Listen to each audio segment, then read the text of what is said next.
Assalomu alaykum. Bizni kuzatib boruvchilar, biz Lion santexnika jamoasi navbatdagi отопление ishlarini bajaryapmiz. Farg'ona kotyolimiz zapravishniy. Kechqurun 4da 30 kilo ko'mir zapravka qilganmiz. Mana hozir gradus 70 gradus ushlab turibdi. Xo'p, mana yarmini yoqqan. Xudo xolasa 1 sotkaga yetadi. 15 kilovatli kotyol.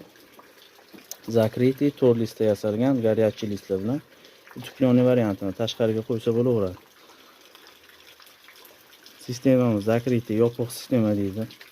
Bitta nasos Eko kompaniyasini chastotniy nasos deydi mana. 10 watt yeb turibdi hozir. 6 ta radiatorda aylantiryapti hozir. 5 ta xonamiz. Mana bu yerda hozir дополнительный yana qo'shamiz.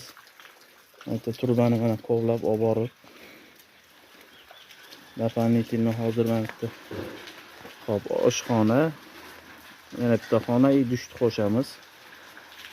Общий 9 ta radiator bo'ladi shunda.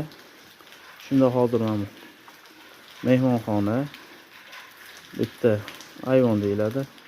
Spalniy, yana bitta mehmonxona, burchakda yana bitta spalniy, dushovoy bor.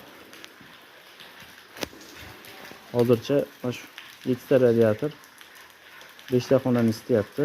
Doполнительный yana 3 ta xonani bemalol isitadi, xudo xolasa.